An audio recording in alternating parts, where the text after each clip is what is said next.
महावीर स्वामी जैन धर्म के 24वें तीर्थंकर थे।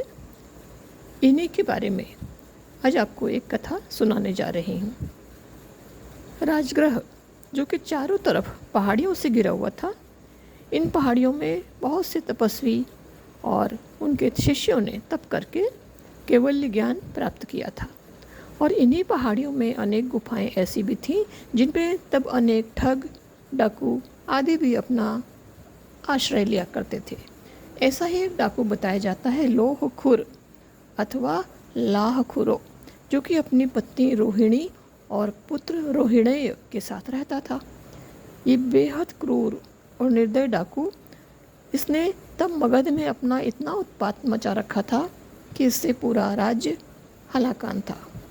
पूरी तरह से क्रूर और निर्दय इस डाकू ने केवल सांसारिक वास्तविकता में ही यकीन किया था। अब उसका अंतिम समय आया तो तब उसने अपनी तरह डाकू बन चुके अपने पुत्र को समझाया कि वह अपने पिता की डाकू परंपरा का पालन करे और एक खास बात का ध्यान रखे। क्या है वो बात? तो ये ध्यान देने की बात है कि तब महावीर तीर्थंकर हो चुके थे। उन्हें राजा और रंक हर प्राणी आदर देते न थकता था। लोहखुरों ने अपने पुत्र से कहा कि वो कभी भी भूले से भी इस महावीर की ओर न देख ले, ना ही कभी उनकी वाणी ही सुने। उसने कहा कि यदि तूने एक बार भी उनकी ओर देख लिया या पल भर के लिए भी उनकी वाणी सुन ली तो तू महावीर के जाल से बच नहीं सकेगा, फिर तेरा उनसे छुटकारा संभव नहीं होगा। अब लोहखुरों तो पुत्र को निर्देश देकर चल बसा। उसका पुत्र अपने चोरी के काम से राजगृह में और भी भीषण हाहाकार मचाने लगा।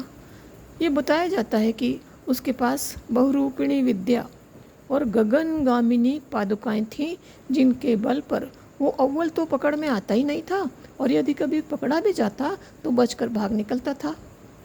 एक बार कुछ यूँ हुआ कि ब्रह्म मुहूर्त में किसी सेठ की तिजोरी तोड़ते समय वो लोगों का शोरगुल सुनकर डर के मारे भाग लिया, तो उसकी गगनगामिनी पादुकाएं वहीं रह गईं। वो इससे बेहद अशांत हो उठा, लेकिन पादुकाएं वापस पाने वो वहाँ वापस नहीं जा सकता था क्योंकि लोग उसके पीछे लग गए थे।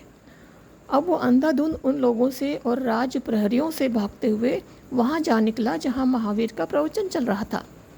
उसे अपने पिता का निर्देश याद आया और उसने महावीर वाणी से बचने के लिए अपने दोनों कानों में उंगलियां डाल लीं।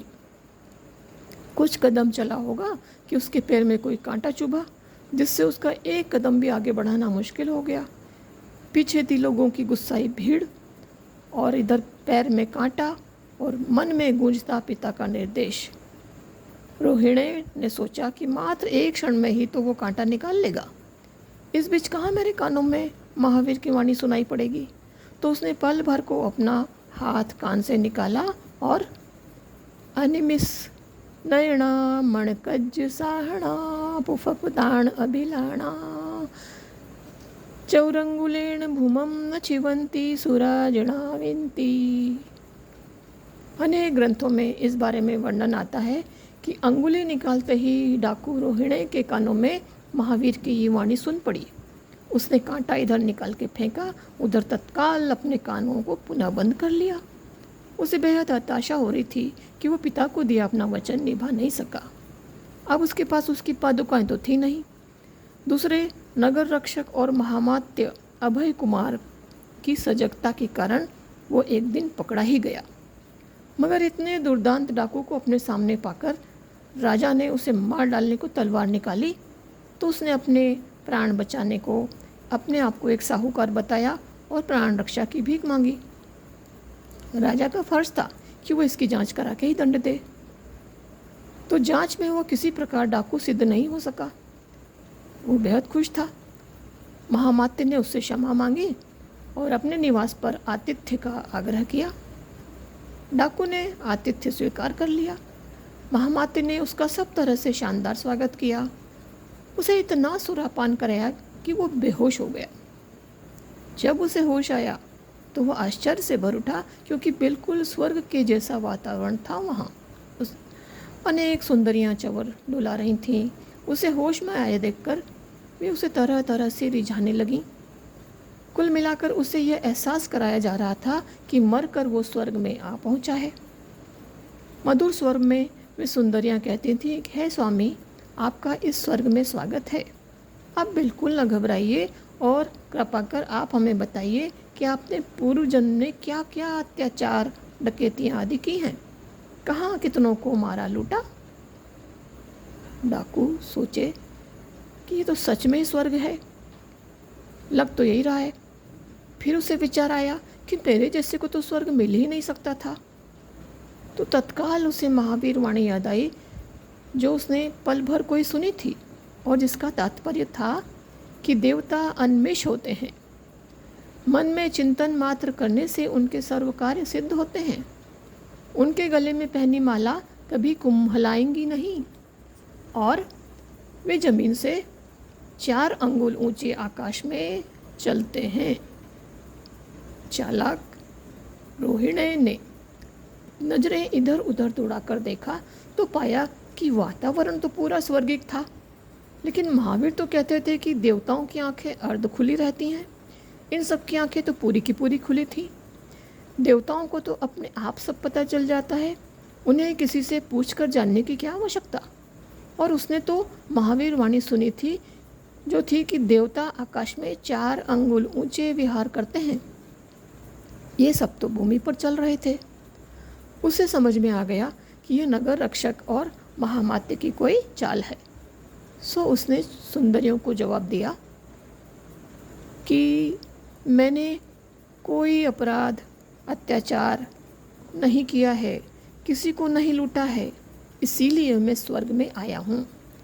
वो उसे बहकाएं, किंतु वह बहके नहीं। उसने तो नहीं ही माना कि वो कोई डाकू था, बल्कि स्वयं को श्रेष्ठ सीधा साधा एक साहूकार ही बताता रहा। इस प्रकार महामात्य और नगर रक्षक की चालें विफल हो गईं। उनके छिपे हुए गुप्तचर कुछ भी पता न लगा सके, तो अंततः राजा ने उसे छोड़ देने की आज्ञा दे दी। अब रोहिणी एक तरफ इस बात से बहुत खुश था कि उसने राजा को छका दिया, वहीं उसे इस बात की भी ग्लानि थी कि पिता ने उसे महावीर वाणी सुनने से रोका और अनिच्छा से सुनी उसी वाणी में आज उसकी प्राण रक्षा हुई।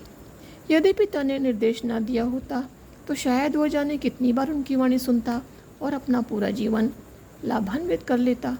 उसके जीवन में यह एक बहुत बड़ा मोड़ आया था। इससे वो बेहद प्रसन्न था, शांत चित्त था। अब वो महावीर के दर्शनों के लिए लालायित हो उठा। उसकी ये इच्छा शीघ्र ही पूरी हुई। महावीर राजगृह पधारे, जहाँ भारी भीड़ में राजा श्रेणिक, नगर रक्षक और महामात्य भी थे। महावीर की देशना ने उसके जीवन की दिशा ही बदल दी। तीव्र भावनावश वह अपने स्थान से उठकर महावीर के सामने जा पड़ा।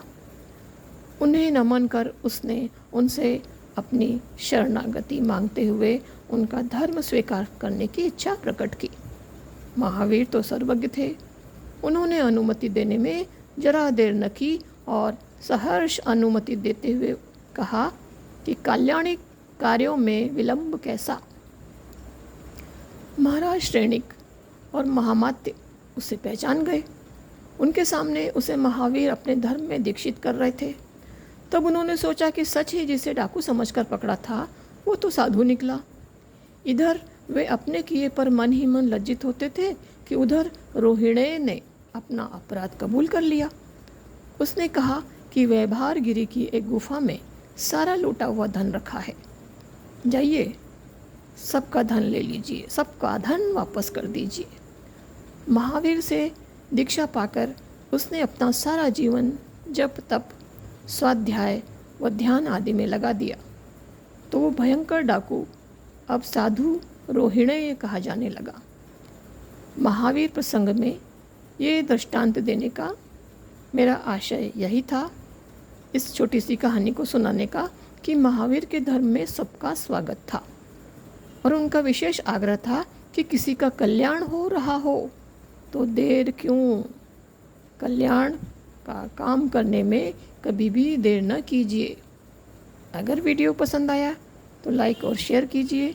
वीडियो देखने के लिए धन्यवाद।